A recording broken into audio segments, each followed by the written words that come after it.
Hello guys, welcome to the reinforcement learning series, and in this video we're going to study about deep Q learning.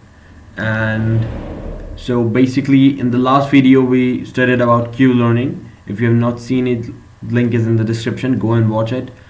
So the Q learning method that we have just covered in our previous video solves the issue of iteration over the full set of states, but still can struggle with situations when the count of observable set of state is very large. For example, Atari games can have a large variety of different screens, so if we decide to use raw pixels as individual states, we will quickly realize that we have too many states to track and approximate values for, and in some environments the count of different observable states could be almost infinite. For example, if we go to cart poll and the environment gives us a state, this is 4 floating point numbers, the number of value combination is finite, and but this number is extremely large. We could create some bins to discretize those values, but this often creates more problems than it solves.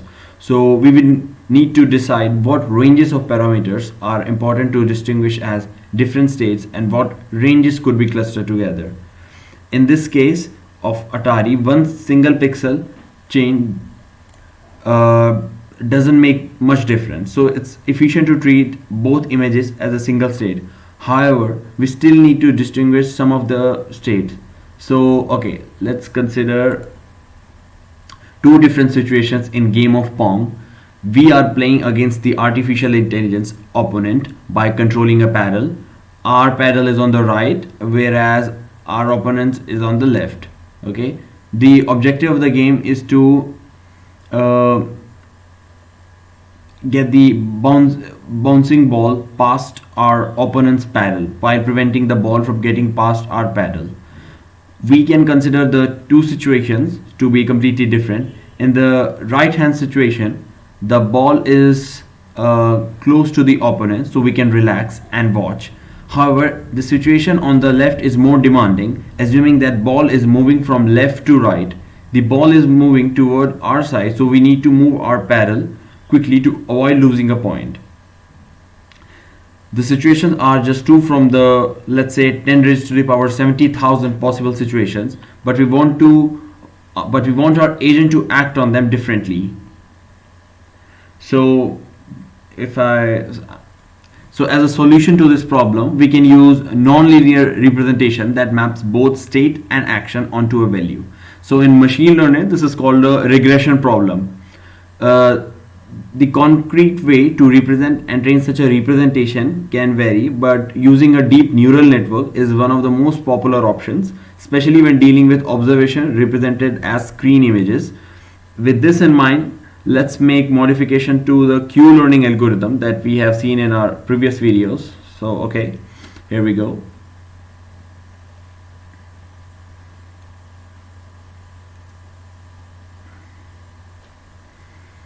So first, we will start by initialize Q values with some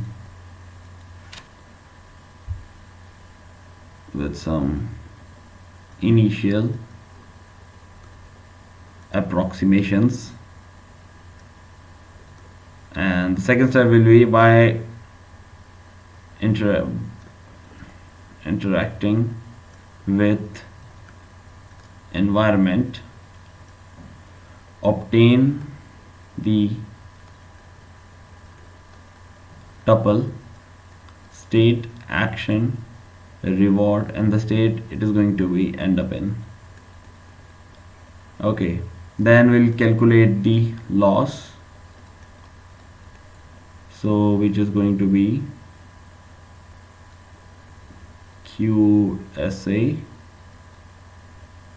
sorry, this is beginning of bracket. Okay, let's do it properly. QSA, okay, fine, minus the reward and square. Okay, if the episode has ended,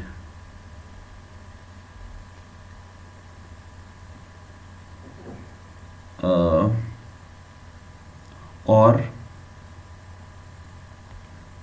loss is going to be Q SA minus R plus, so basically this is the bracket, let's write it properly, R, okay, plus gamma into maximum of QSA value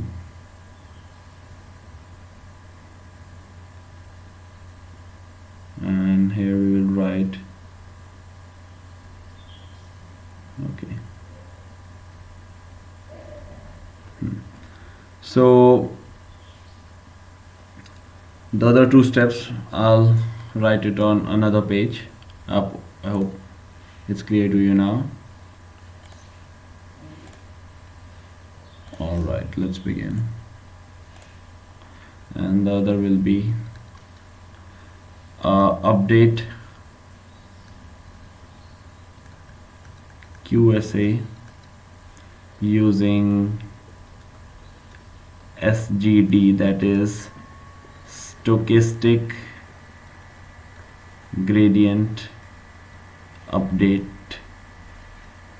stochastic gradient descent algorithm by minimizing the loss with respect to the model parameters. So we can write in by minimizing the loss with respect to model parameters. And the last step will be repeat from step 2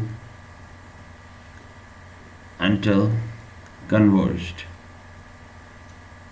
Okay, fine. So but this preceding algorithms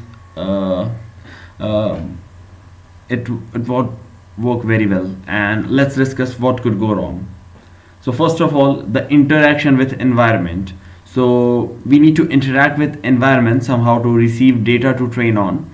In simple environments such as like if we talk about like frozen lake, we can act randomly, but is this the best strategy to use? No. Imagine the game of Pong. What's the probability moving the paddle? It's not zero, but it's extremely small, which just means that we will need to wait for a very long time for such a rare situation. As an alternative, we can use our Q function approximation as a source of behavior, as we did in the value iteration method when we remember our experience during testing. If our representation of Q is good, then the experience that we get from the environment, we will show the agent relevant data to train on. However, we are in trouble when our data approximation is not perfect. That is at the beginning of training, or for example, and in such a case our agent can be stuck with bad actions for some state without ever trying to behave differently. So this is the exploration versus exploitation dilemma. On the one hand, our agent needs to explore the environment to build a complete picture of transition and action outcome.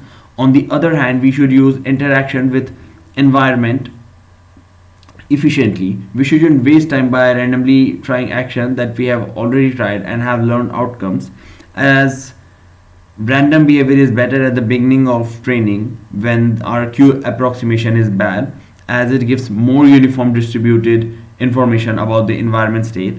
As our training progresses, random behavior becomes inefficient and we want to fall back to our Q approximation to decide how to act. A method that performs such a mix of two extreme behavior is known as epsilon greedy method, which just means switching between random and Q policy using the probability hyperparameter.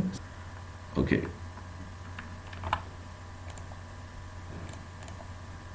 Yeah. So that is that probability hyperparameter is epsilon, and basically we can select the ratio of random actions. The usual practice is to start with epsilon, say 1. Okay, that simply means 100% random action, and slowly decrease it to small values such as 5% or 2% random action. Using an epsilon greedy method, help us both to explore the environment in the beginning and stick to good policy at the end of training. So basically, this stochastic gradient descent optimization, that is the core of our Q-learning procedure, is borrowed from supervised learning. Indeed, we are trying to approximate a complex nonlinear function QSA with a neural network. So to do this, we must calculate target for this function using the Bellman equation and then pretend where we have a supervised learning algorithm. So it is much like, say, we have some grid. Okay, so I'm showing a grid image just for an example, and here we go.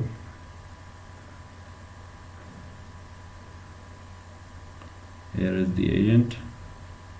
Okay, and here is the goal, and here we can have some fire. Okay, so basically now every state has some values.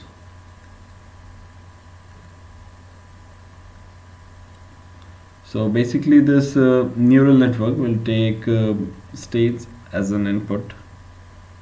Okay,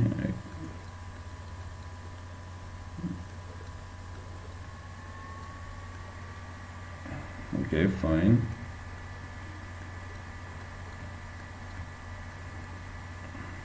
Okay, so this is Q1, Q2, Q3, Q4. This is totally a neural network.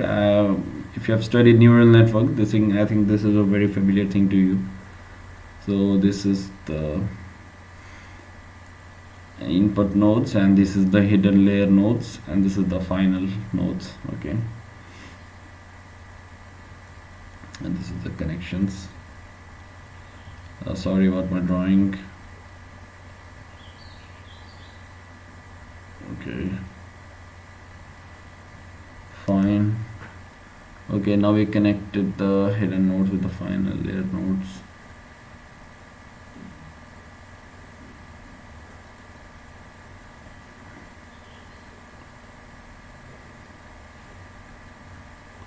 So just assume it as a fully connected network, otherwise all time will go on drawing and architecture designing like this.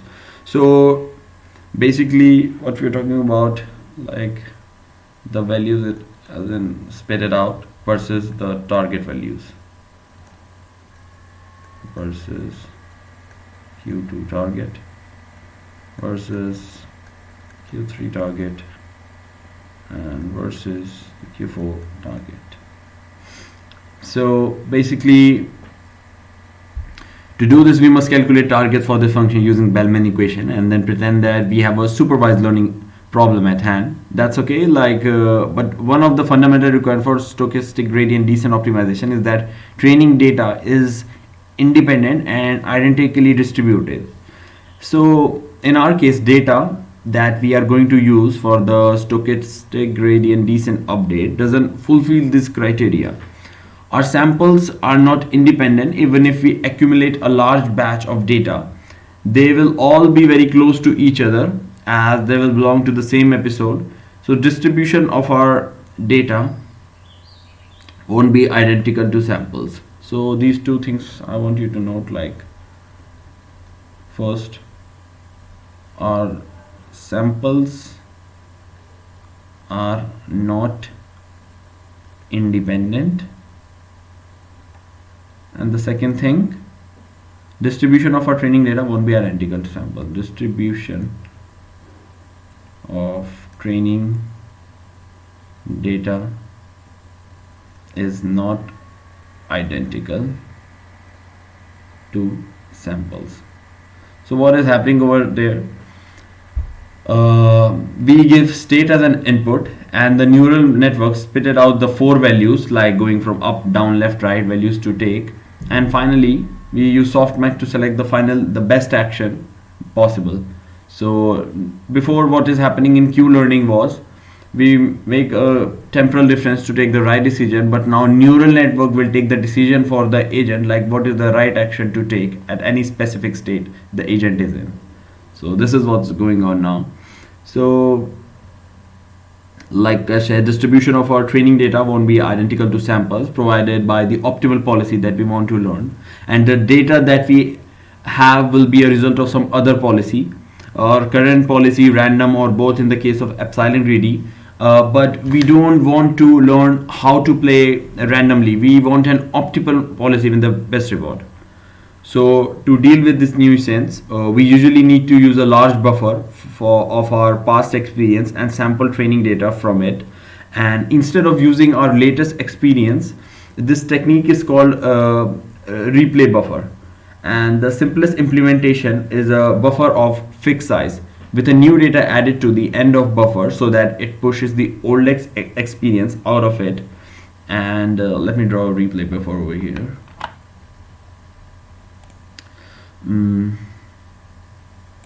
Okay, fine.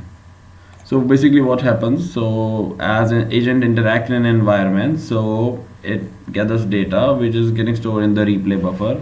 Okay, SAR and the S dash, that's it, the state is going to end up in, and so on. So as it gathers, as an agent gathers information from an environment by taking random actions and moving here and there in the environment, whether it go left, right, down, top. Okay, so it adds up to the replay buffer. Okay, so same over here is SAR S dash. Again, I'm going to write it 2 more times. Okay, yeah. So just like I said, like as the new data gets added, the end of the buffer, so that it pushes the oldest experience. So now new experience will come, it will go out, the top one, the oldest experience. So this is how we gather the data, and replay buffer allow us to like train on more or less like independent data, but the data will more or less but the data will still be fresh enough to train on samples generated by our recent policy. So basically, correlation between steps, if we talk about like another practical issue with the default training procedure is also related to the lack of independent and identically distributed data, but in a slightly different manner. The Bellman equation provides us with a value of QSA via QSA dash S dash A dash. So this process is called bootstrapping. So however, both the states S and S dash have only one step between them. This makes them very similar, and it is very hard for a neural network to distinguish between them. When we perform an update of our neural network parameters to make QSA closer to the desired result, we can indirectly alter the value produced for QS-A- and other states nearby. So this can make our training very unstable, like chasing our own tail. Sorry. Okay, when we update Q for state S, then on subsequent states we will discover that QS-A- becomes worse. But attempts to update it can spoil our QSA approximation, and so on. To make training more stable, there is a trick called target network, by which we keep a copy of our network and use it for the QS-A- value in the Bellman equation, and that is basically the target values, and this network is synchronized with our main network only periodically. For example, once in n steps, and where n is usually quite a large hyperparameter such as 1000 or 10,000 training iterations.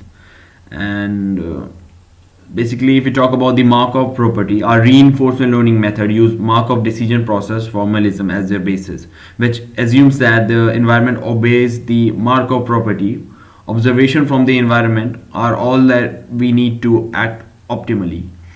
In other words, like our observation allow us to distinguish states from one another, and as you have seen in the Pong picture that I shown in the beginning of video, one single image from Atari games is not enough to capture all important information. So using only one image, we have no idea about the speed and the direction of objects like the ball and our opponent's ball paddle. So this obviously violates the Markov property and moves our single frame Pong environment into an area of partially observable MDPs, like we're going to label it as partially observable Markov decision process, and it is basically a Markov decision process without the Markov property, and it is very important in practice. For example, for most card games in which you don't see your opponent's card, games observation are basically partially observable Markov decision process, because the current observation, your cards and cards on the table, could correspond to different card in your opponent's hands. So concluding this all, the algorithm for deep Q learning is going to be like this. Let me just write it down for you.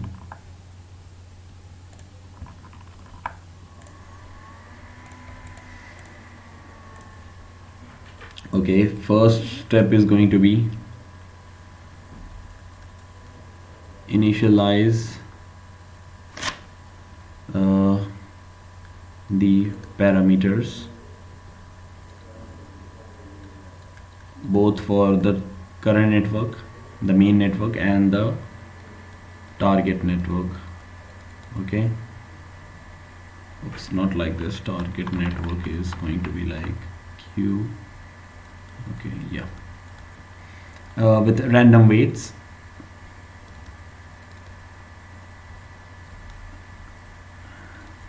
Initially taking epsilon to 100% like one value, and now our replay buffer is empty, and empty the replay buffer. Fine. Okay, step 2. With just like I told you before, with probability epsilon, select a random action, otherwise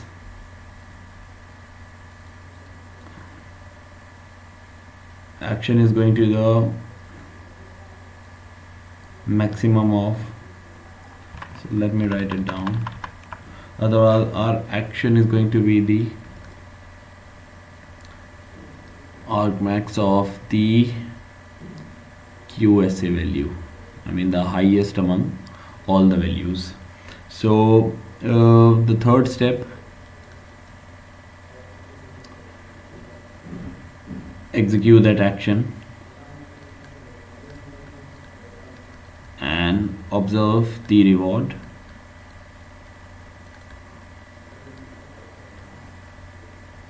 and next date,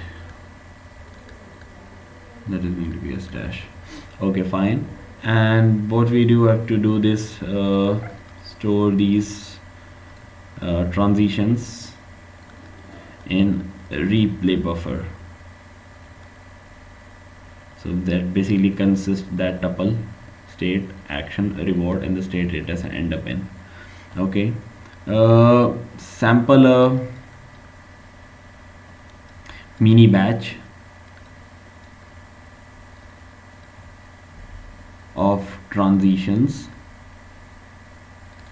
from a replay buffer. Okay, for every transition in the buffer,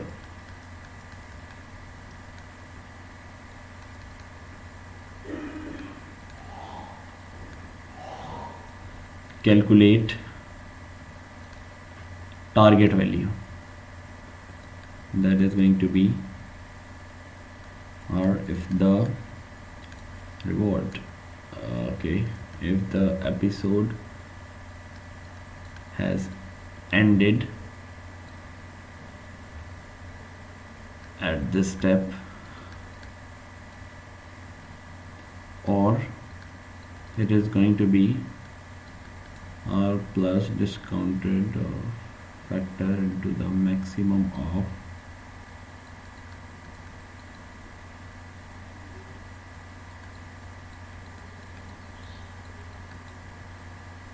otherwise. Then we'll calculate loss L. It's going to be QSA minus y whole square, and finally update QSA using stochastic gradient descent algorithm by minimizing the loss with respect to model parameters. And I'm going to write last two steps over here, because if I will go to next page, it will make you less connected with this flow. Okay, and every n step that I talked before, we're going to copy weights from main network to target network. Okay, Q2 Q, okay, and the last is repeat from step 2. We're going to repeat all the steps from step second until it is converged. So that's it. This is the whole training procedure of deep Q learning with the 2015 paper in Nature by DeepMind, and in which we are using a basically target network, and the before technique in which we are using the estimate to come up to match up with other estimate, that is the bootstrapping technique. That is also like reinforcement technique that was released in 2013 playing with Atari games. So I'll add the link of both these paper in the description. So I think the deep Q learning is clear to you know. This was the theoretical intuition, and in the next video we're going to see the implementation of deep Q learning, the coding part. So thank you for watching the video. Please share the video and subscribe the channel.